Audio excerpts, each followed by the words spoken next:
चलिए आगे बढ़ते हैं। 5 राज्यों में चुनावी परिणामों के बाद अब बारी है सरकार के गठन की। सबसे बड़ा सवाल मध्य प्रदेश, राजस्थान और छत्तीसगढ़ का है। तीनों ही राज्यों में बीजेपी को बहुमत से काफ़ी ज़्यादा सीटें मिली हैं, लेकिन सीएम के नाम पर अभी तक ऐलान नहीं हो पाया है। बीजेपी ने मोदी के नाम पर तीनों राज्यों में चुनाव लड़ा और सीएम का फेस आगे नहीं किया था। कल विधानसभा चुनाव में लड़े बीजेपी के सांसदों ने इस्तीफा दिया।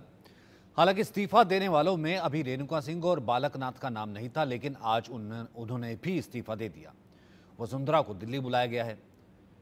मध्य प्रदेश में शिवराज का नाम सबसे आगे चल रहा है, लेकिन प्रहलाद पटेल, नरेंद्र सिंह तोमर का नाम भी चर्चा में है। इसी तरह राजस्थान में वसुंधरा के नाम के साथ दिया कुमारी, महंत बालकनाथ का नाम, अर्जुन राम मेघवाल का नाम भी चर्चा में है। छत्तीसगढ़ में रमन सिंह 2 बार सीएम रह चुके हैं, लेकिन यहाँ पर गोमती साहू, अरुण साव, रेणुका सिंह, बृजमोहन अग्रवाल ये नाम काफ़ी चर्चा में है। बीजेपी 2024 में लोकसभा चुनाव और आगामी विधानसभा चुनाव को ध्यान में रखकर फैसला लेना चाहती है। खास बात यह है कि बीजेपी कई बार चौंकाने वाले नाम लेकर के आती है, ऐलान करती है। पीएम मोदी ने कई जनसभाओं में भी कमल ही बीजेपी का चेहरा, इसका ऐलान किया है। तो असमंजस है बरकरार, कौन होगा चेहरा यह हम आपको बताएंगे। सबसे पहले देखते हैं क्या कुछ कहना है तमाम नेताओं का। आई है, क्या एजेंडा रहने वाला है? मैम आप आज आई है, क्या एजेंडा रहने वाला है? मैम लोगों से मिलते हैं क्या? मैं किसी रेस में नहीं हूँ, भारतीय जनता पार्टी का होगा तो आप रेडी रहेंगे मुख्यमंत्री? मैं ऐसे काल्पनिक प्रश्नों का जवाब नहीं देता। भाई लाडली बहना छत्तीसगढ़ में ठीक है। आप लोग कुछ दरबारी पत्रकार ये स्थापित करने में लगे हुए हैं। पार्टी समय के हिसाब से अपना निर्णय करती रहती है। आप कुछ दिन और इंतजार करिए, वो भी होगा। लेकिन एक बात तय है कि हम प्रधानमंत्री मोदी जी के काम करने के तरीके से राजस्थान में काम होगा। मोदी जी चेहरा है हमारे, उन्हीं के नए भारत के निर्माण में अब राजस्थान पूरी तरह से जुट जाएगा। राजस्थान सहित तीनों प्रदेश की जनता ने माननीय प्रधानमंत्री जी के नेतृत्व को, उनकी नीतियों को और उनमें विश्वास व्यक्त करके जनमत दिया है। और जो माननीय प्रधानमंत्री जी और पार्लियामेंट्री बोर्ड तय करेगा, वो राजस्थान खेतों को देखते हुए सबसे अच्छा निर्णय लेगा, ऐसी हम कामना करते हैं। अब राय तो आपको जो हमारा जो पार्लियामेंट्री बोर्ड है वही बताएगा आपको। पार्टी जो भी निर्णय लेती है, हमारी पार्टी को उसका पालन करेंगे हम। मेरे ख्याल में अगले 2 या 3 दिन के अंदर ये हो जाना चाहिए। सभी की नजरें माननीय प्रधानमंत्री जी पर। ये चुनाव उनके नेतृत्व में जीता गया है तीनों राज्यों में, और माननीय प्रधानमंत्री जी पर विश्वास आज पूरे देश की जनता का और पूरी दुनिया का है। उन्हीं के विश्वास पर, उन्हीं के कमिटमेंट पर हमारे राजस्थान हो, चाहे मध्य प्रदेश हो, चाहे छत्तीसगढ़ हो, इस कमिटमेंट पर विश्वास करते हैं। और ये सब कुछ देश की जनता ने उनके ऊपर छोड़ चुकी है जनता, और लोग उनके साथ चल चुके हैं देश को एक संपन्न राष्ट्र बनाने के लिए। और हमारे माननीय प्रधानमंत्री जी की जिम्मेदारी है पूरे देश के प्रति, जवाबदेही है, और वो सब कुछ अपने आप से बहुत अच्छा करते हैं। चाहे कोई कुछ भी बने, लेकिन नेतृत्व उन्हीं का ही रहेगा, उन्हीं के मार्गदर्शन में बनने वाला कार्य करता है, और तभी वो सफल होता है। अब बड़ा सवाल ये है कि मुख्यमंत्री कौन बनेगा और कब बनेगा? शीर्ष नेतृत्व तय करेगा, ये सब भविष्य के गर्भ में है। कौन उचित होगा? क्या वसुंधरा राजे जी के नेतृत्व में आपको विश्वास है? अब तक वही तो केंद्रीय नेतृत्व पे विश्वास है, जो भी वो तय करेंगे वही मुख्यमंत्री होगा। विधायक दल की बैठक में प्रस्ताव पास हुआ है कि भाई हाईकमान जिसको बनाएगा नेता विधायक दल का, उसको हम स्वीकार करेंगे। सर्वसम्मति से प्रस्ताव पास। ये हमारी परंपरा भी रही है, पूरी परंपरा का निर्वहन करते हुए प्रस्ताव पास। वो तो देख लिया ना हमने, उन कारणों पर हम चर्चा करेंगे सही प्लेटफॉर्म पर, सही समय पर। लेकिन मैंने कहा लोकसभा चुनाव बहुत दूर नहीं है, इसलिए जो भी हमें पार्टी के प्लेटफॉर्म पर कहना है हम पार्टी के प्लेटफॉर्म पर कहेंगे, बात करेंगे। लेकिन मैंने कहा ना आपको कि हम लोग चाहते थे कि सरकार दोबारा बने। इसके लिए हम सब लोगों ने जितना हो सका पूरी ताकत लगाकर काम किया, फिर भी हम कामयाब नहीं हो सके। इन कारणों को तलाशना होगा, उस पर कार्रवाई करेंगे। क्या सचिन, सरकार की तो कोई खिलाफत नहीं थी, सरकार की योजनाएं अच्छी थी, तभी लोगों ने रिपीट दिया, इतने वोट दिए, परसेंटेज ऑफ वोट निकली। हाँ, इंडिविजुअल चुनाव लड़ने में कहीं ना कहीं छोटी मोटी, वहाँ पर लोकल कास्ट कॉम्बिनेशन बिगड़ गया, कहीं पर जो निर्दलीय खड़े हुए उससे कॉम्बिनेशन बिगड़ गया। आप जानते हैं कि समीकरण राजनीति में सबसे पहला अहम रोल रखता है। समीकरण कई बार निर्दलीय खड़े होते हैं, समीकरण बिगड़ जाता है। नतीजे निराशाजनक है, जरूर उसमें दो राय नहीं हो सकती। तेलंगाना की जीत के बावजूद निराशाजनक है राजस्थान, तेलंगाना और छत्तीसगढ़ और मध्य प्रदेश में। उसका विश्लेषण हो रहा है, उस पर बातचीत हो रही है, पर हम लोग निराश नहीं है। हमारा संकल्प दृढ़ है और हम लड़ेंगे। भारत भावनाओं का देश है और सनातन का विरोध हमें ले डूबा। जातिवादी राजनीति को कभी इस देश ने स्वीकार नहीं किया है। तो ये तमाम रिएक्शंस आपने देख लिए। इस वक्त हम आपको सीधा लिए चलते हैं। मनु शर्मा हमारे साथ मौजूद हैं, दीपक विश्वकर्मा हमारे साथ छत्तीसगढ़ से मौजूद है। सबसे पहले मनु, आपका रुख करना चाहता हूं। चल क्या रहा है मनु अंदर खाते, मतलब टलता ही जा रहा है नाम। और आज वसुंधरा पहुंची, वो तो कह रही कि नहीं मैं तो अपनी डॉटर इन लॉ से मिलने के लिए आई हूं, लेकिन सीपी जोशी कह रहे कि नहीं वो तो गई हैं वहां पर बधाई देने के लिए। फिर वहां पर नड्डा जी से मिलने का वक्त भी मांग लिया गया है। अटकलों का बाजार और गर्म है। क्या चल क्या रहा है अंदर खाते? देखिए सचिन, अटकलों के बाजार से एक खबर बड़ी और निकल करके सामने आ रही है। उसके अंदर 5 विधायकों को जयपुर में सीकर रोड पर जो आपनो राजस्थान एक रिसोर्ट है वहां रोका गया था, जिसके अंदर ललित मीणा जो किशनगंज से जीत करके आए हैं, उन विधायक ने नहीं, लेकिन उनके पिता जो हेमराज मीणा भारतीय जनता पार्टी में अनुसूचित जनजाति क्षेत्र से आते हैं और वो पहले पदाधिकारी भी रह चुके हैं। उन्होंने आकर के सीपी जोशी से खुलासा किया था कि 5 विधायक जो है रिसोर्ट में रखे गए थे और उन विधायकों को कहीं दूसरी जगह ले जाने की बात भी सामने आ रही थी और सीपी जोशी ने भी उनसे मुलाकात करी है। तो ये जो बाड़ेबंदी और जो उन विधायकों को एक जगह रख करके जो सामने आने की बात आ रही है, इसको लेकर के दिल्ली तक ये सारी सूचनाएं पहुंची है। उसके बाद से काफ़ी सक्रिय हुए हैं भारतीय जनता पार्टी के वरिष्ठ नेता भी, और अरुण सिंह और सीपी जोशी दोनों जयपुर में बैठे हुए हैं। वो लगातार इस बात पर भी निगाहें रखे हुए हैं कि विधायक एकजुट होकर के कोई रणनीति तैयार ना करें। ये जो मैंने आपको वाकया बताया, ये जयपुर में आपनो रिसोर्ट पर जो सीकर रोड पर है वहाँ का है। वहाँ पर 5 विधायक जो ललित मीणा और जो हाड़ौती क्षेत्र के 5 विधायक एक साथ रुके हुए थे।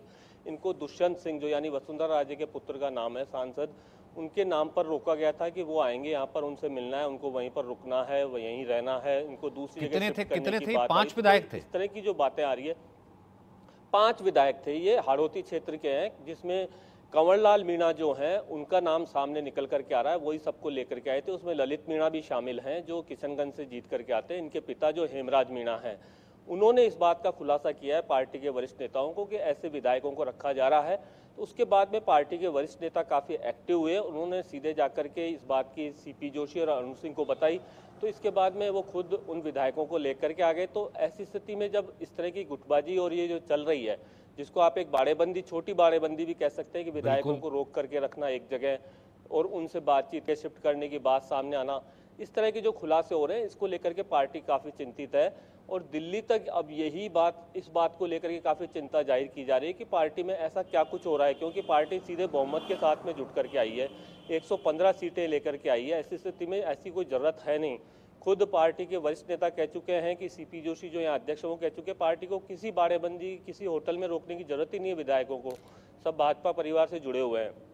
ऐसी स्थिति में भी अगर होता है और वो दुष्यंत सिंह का नाम निकल करके सामने आता है तो सीधा वसुंधरा राजे से जुड़ता है। जाहिर सी बात ये है। सबसे बड़े कारण निकल करके आ रहे हैं। खुद वसुंधरा राजे जो है पहली रैली से ही मनोज जी, पहली रैली से ही वसुंधरा को दरकिनार करना या फिर उनका ना चेहरा आगे ना रखना, फिर ठीक है लास्ट मोमेंट में वसुंधरा एक्टिव रही, कल तक भी तमाम विधायकों से मिलती रही, दिल्ली पहुंची, तमाम चीजें हैं, लेकिन गुटबाजी करना, खेमेबाजी करना कि फूट हो सकती तमाम चीजें, मुझे नहीं लगता कि जिस तरह से चुनाव लड़ा गया है इसको लेकर के आलाकमान किसी भी तरीके की कोई टॉलरेंस रखेगा। बिल्कुल आप सही कह रहे हैं इस बात को। इसी कारण से वसुंधरा राजे को भी दिल्ली बुला करके बातचीत करने का जो सबसे बड़ा कारण है यही है, क्योंकि आलाकमान का जो फैसला है वो सबको मान्य होगा। इस बात को खुद वसुंधरा राजे भी यहाँ कह करके गई हैं कि जो आलाकमान का फैसला रहेगा हम उसको सब मानेंगे, इस बात को कह के गए हैं। लेकिन इनके पीछे से जो जिस तरह की कार्रवाइयाँ सामने निकल करके सामने आ रही है, उससे पार्टी ज़्यादा चिंतित है। तो दिल्ली के अंदर उनसे आज मुलाकात का उन्होंने समय मांगा है पार्टी के अध्यक्ष से, और जयपुर के अंदर जो वो करीबन 25 से 30 विधायकों से मिली और उनके जो विधायक हैं सीधे तौर पर वसुंधरा राजे को अपनी पहली वरीयता बताते हैं। तो ये कहीं ना कहीं एक साफ तौर से नजर आता है कि ये कहीं गुटबाजी और जो चल रही है पार्टी के अंदर सीएम फेस को लेकर के दबाव बनाने की एक जो रणनीति, क्योंकि वसुंधरा राजे इससे पहले भी एक बार कर चुकी हैं जयपुर के अंदर जब नेता प्रतिपक्ष चुने जाने की बात थी, फिर से जब हार गए थे उस समय, तो उस समय भी काफ़ी दबाव बनाने की कोशिश की गई थी, लेकिन पार्टी आलाकमान ने इस बात को बिल्कुल दरकिनार कर दिया था। और इस बार तो जब सीएम फेस किसी को रखा नहीं गया है, केवल प्रधानमंत्री मोदी के नाम पर और कमल के निशान के ऊपर जब चुनाव लड़ा गया है और पार्टी बहुमत के साथ में जब सत्ता में आ रही है, तो ऐसी स्थिति के अंदर ठीक क्यों सुनेगा हम और नामों पर भी चर्चा करेंगे। बड़ा इंटरेस्टिंग नाम जो है आज दोपहर को, अभी 2-2.5 घंटे पहले की हलचल में बड़ा इंटरेस्टिंग नाम अश्विनी वैष्णव का भी नाम सामने आया। वो क्या एक पॉसिबिलिटी हो सकते हैं? बालकनाथ का पहले कहा कि इस्तीफा नहीं होगा, फिर इस्तीफा हो गया, इसकी क्या पॉसिबिलिटी है? मैं आपसे इनपुट जानूंगा। एक सवाल मैं छत्तीसगढ़ का भी ले लेता हूँ, क्योंकि मेरे साथ दीपक भी जुड़े हुए हैं। क्या चल रहा है दीपक छत्तीसगढ़ में? क्योंकि यहाँ पर तमाम सांसदों का इस्तीफा हुआ, हलचल वहाँ तेज हुई और कहा गया कि छत्तीसगढ़ में एक महिला हो सकती है, आदिवासी हो सकता है, कई कॉम्बिनेशन, कई बातें। देखिए, तमाम का नहीं हुआ, एक सांसद अभी भी बाकी है। 4 सांसद लड़े थे, एक हार गए, 2 जीत गए, 3 जीत गए, माफ कीजिएगा, 3 जीत गए, 2 ने इस्तीफा दिया, एक का इस्तीफा अभी भी बाकी है। 3 राज्यों ने तो तमाम का कराया ना। जी बिल्कुल, एक बाकी है, उनका नाम है रेणुका सिंह, जो मोदी सरकार में राज्य मंत्री भी है। उन्हीं के घर पर चहल पहल है, उन्हीं के घर पर गहमा गहमी है, उन्हीं के घर पर जहां से वो चुनाव लड़ी है सूरजपुर, वहां पर उन्हीं के घर पर बात की जाए तो कलेक्टर और एसपी चले जाते हैं, मुआयना करके आ जाते हैं, सिक्योरिटी दे दी जाती है और कई जगह खबरें प्रसारित हो जाती हैं कि रेणुका सिंह के नाम पर मोहर कभी भी, अब नहीं तो कभी भी लग सकती है। लेकिन जब तक उन्होंने इस्तीफा नहीं दिया है, अभी भी ये कयास लगाए जा रहे हैं कि शायद वो रेस में पीछे हो गई हैं।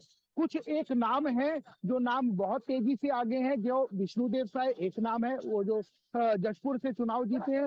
2014 की जो सरकार थी मोदी की, उसमें वो स्टील राज्य मंत्री थे। दूसरा नाम है गोमती साय का, आदिवासी हैं, 8 बार के विधायक को उन्होंने हराया है, हालांकि मार्जिन बहुत ज्यादा कम है, लेकिन आदिवासी हैं, सौम्य है, साधारण है। दूसरा नाम उनका है, वो मोदी के बहुत करीबी है। रिजल्ट आने के बाद 2 दिन बाद उनकी दिल्ली में प्रधानमंत्री से मुलाकात हुई थी। एक नाम और है प्रदेश अध्यक्ष अरुण साव का, जो ओबीसी कोटे से आते हैं। अब जो छत्तीसगढ़ में राजनीति चल रही थी वो ओबीसी समाज की चल रही थी, लेकिन अब ये कॉम्बिनेशन है कि छत्तीसगढ़ के भीतर कोई महिला नेत्री मुख्यमंत्री हो सकती है, इसीलिए ये 3 नाम तैर रहे हैं। एक आदिवासी महिला बस्तर संभाग से हैं, जो मौजूदा दौर में विधायक हैं, कोंडागांव से अभी चुनाव जीत के आई हैं और भारतीय जनता पार्टी के राष्ट्रीय उपाध्यक्ष भी हैं। 2 नाम सरगुजा संभाग से हैं, एक नाम रेणुका सिंह का और दूसरा नाम गोमती साय का। गोमती साय ने अपना इस्तीफा दे दिया है, रेणुका सिंह का हालांकि इस्तीफा भी नहीं हुआ है। दूसरा नाम अरुण साव, चूंकि वो प्रदेश अध्यक्ष हैं और उन्होंने चुनाव लड़ा है, चुनाव उनके नेतृत्व में लड़ा गया है, तो दूसरा नाम उनका है।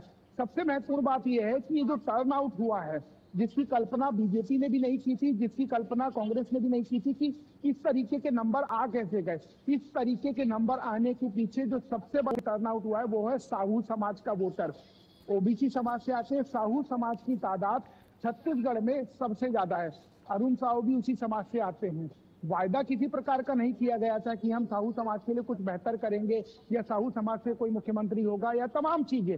अब इन सब के बीच यदि साहू समाज ने इतना बढ़ चढ़कर वोट दिया, भारतीय जनता पार्टी को सत्ता में ले आए, तो ये समझा जा सकता है कि इस कॉम्बिनेशन को बरकरार रखने की कोशिश की जाएगी कि शायद अगर उनको मुख्यमंत्री ना बनाए तो डेप्यूटी बना के और कुछ अच्छे पोर्टफोलियो देके उनको संभाला जा सकता है, उनको पद में बरकरार रखा जा सकता है। इसके इतर आदिवासी महिला का जिक्र लगातार इसलिए किया जा रहा है, आपको याद होगा बीते दिनों जिस तरीके से आरक्षण बिल को लेकर छत्तीसगढ़ में बवाल कटा था और मुख्यमंत्री ने ये आरोप लगा दिया था कि जो भारतीय जनता पार्टी का कार्यालय वहीं से राजभवन चल रहा है, राजभवन वहीं से चल रहा है, आरक्षण की और आदिवासियों की इनको कोई फिक्र नहीं है, कुछ नहीं फर्क पड़ता। इन तमाम चीजों के बीच अब यदि आदिवासी को बनाया जाता है और ओबीसी को डेप्यूटी बना दिया जाता है, तो एक बात साफ है, जो छत्तीसगढ़ में आदिवासी और ओबीसी का कॉम्बिनेशन है उसको एक साथ लाकर उसके साथ काम करने को लेकर साहू समाज को भी साधने की कवायद है और एक बहुत बड़ी तादाद है जो आदिवासियों की, उनको भी साधने यहाँ की से जो है कवायद है। वो इंटरेस्टिंग हो सकता है कहीं ना कहीं जो भी कॉम्बिनेशन सामने आता है। हमारे साथ चेतन भी जुड़े हुए हैं। चेतन, क्या चल रहा है? शिवराज बनना नहीं चाहते हैं, मैं बनूंगा नहीं, और आला कमान जो है फिलहाल ये कह रहा है कि कहीं शिवराज ही सबसे ज़्यादा रेस में सबसे आगे हैं। बाकी और नाम भी हैं, कैलाश विजयवर्गीय अभी दूर नहीं है, ज्योतिरादित्य सिंधिया हो गए, नरेंद्र सिंह तोमर हो गए, क्या चल रहा है?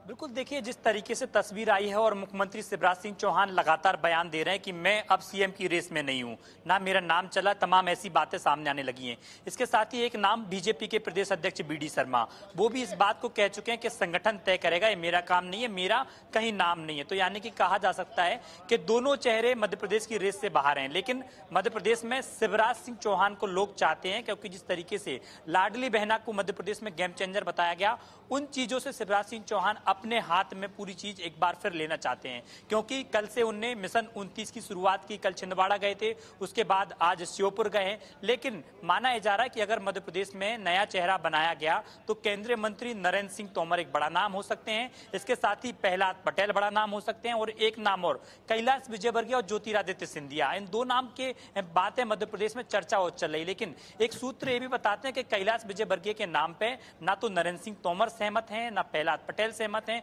ना मुख्यमंत्री शिवराज सिंह चौहान सहमत है। तो आखिरकार मध्य प्रदेश का सीएम कौन होगा? तमाम प्रदेश की निगाहें इसी पर टिकी हुई हैं, क्योंकि नरेंद्र सिंह तोमर के पास पहले ही मध्य प्रदेश में 2 बार प्रदेश अध्यक्ष रह चुके हैं। नेता भी हो और वो वहां पर आए हो तो जाहिर सी बात है ऑप्शन भी ज्यादा हो जाती है, कई बार मुसीबत भी ज्यादा हो जाती है। बहुत बहुत शुक्रिया।